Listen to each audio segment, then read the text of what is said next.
going along the lines of my questioning. So if you would just briefly, I know you sort of touched on it, would you sort of describe the role of the council and who is a part of that council? So it's you and I'm assuming several other members. Would you just talk about that and sort of what your role is in vetting these individuals, and then what sort of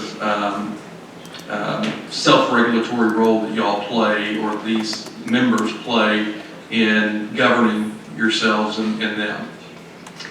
So thank you for that question. The reason we set up the criteria to become members that we have, which I think are very high in terms of self-regulating industry standards, is because it is a relatively new technology and new field, and there are a lot of folks doing it, as demonstrated in this state and many states throughout the country, who are not operating in a transparent manner.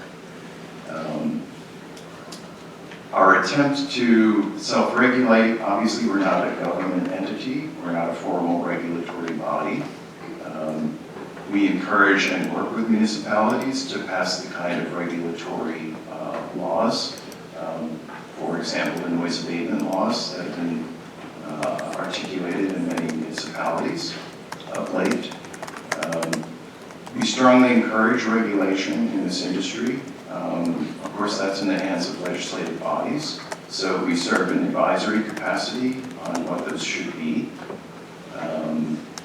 We believe that regulation leads to good actors, and good actors results in good business.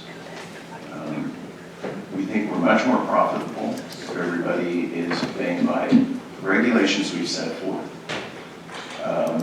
The committee itself, the board of directors, is comprised of folks who have a background in blockchain technology pertaining not to Bitcoin mining, but to other areas, specifically AI and virtual reality. We have an individual who is an engineer at the University of Arkansas who worked in this area. We have entrepreneurs. We have other vetted members of companies who have passed our standards and have been approved by the council. We're currently looking to expand our board with more community representation. We would also like to explore the option of having an annual rotating student at large board member, so we can make sure that educationally we're represented by having someone in a university or college setting who is researching blockchain and can have a voice and participate in our efforts to explore, disseminate, communicate, and educate on this expanding technology for the state. Yeah, thank you for that. And a second ago, you mentioned reaching out to the Attorney General's office. Did you do that, or someone else within your entity? And do you remember who they spoke to? I'm doing that particularly myself. I'm reaching out via the assistance of a lobbyist firm so that we can develop a chain of communication. I've personally been in contact with the Cybercrimes Division in the Little Rock office. So currently, I'm handling the outreach in terms of various law enforcement entities to set up guidelines by which they can work with us where we can heed their advice on vetting companies in the state to explore the legitimacy and whether they meet the criteria to join the council. And so how do board members like yourself, how do you become a part of the council or part of the board? Well, the board is relatively new. We've been around for a bit over a year. I reached out to various entities that I knew were doing work in the state to represent diverse views and interests in blockchain writ large. Currently, my effort is to expand the board to include those in the educational arena and perhaps in the legislative arena as well as community representation. Community representation is reflected, I think, in individual members who have joined the council, who simply want to be a part of it, to hear about development and use in the state. It's a very inexpensive membership. It's only $40 for an individual to join and have access to our newsletter and other things. And they reach out to us. Students can join for $20 annually.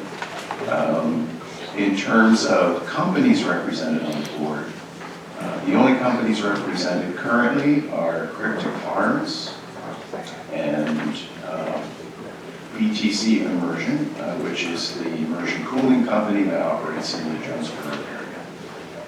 And the Cryptic Farm, that's that who you work with or for or own or with? Yes, I work for them. I don't own it. Okay. The founder is in the audience, Cameron Baker, who is a 8th or 9th generation, don't correct me on this, Arkansan, by way of Texas. He's a U.S. veteran, disabled veteran who founded the company about 1.5 years ago, 2 years ago. I joined the company about 1 year ago in a workforce development capacity, since I do have a background in that. The council rose organically out of that business's operations. The company itself, Cryptic Farms, its values are transparency, community engagement, and embodies some of the principles that we wanted in the Arkansas Blockchain Council. So I set about to found the council so that we could have a more formal role in the state in terms of some of the issues that I previously alluded to. Thank you. Do you have a website so if someone wants to learn more about the council they can go to? Absolutely. It's Arkansas/blockchain/council.org. My contact information is there as well. I welcome questions and outreach from any entity in the state, any individual. I spend a great deal of time answering questions through that portal. Everything from economic development councils to individuals, citizens in the community who have questions about noise issues in their community. So I welcome all communication. That's what we're here for. I appreciate you saying the question because we currently have 5 or 6 more members on the board here. So Senator Hill, you are next.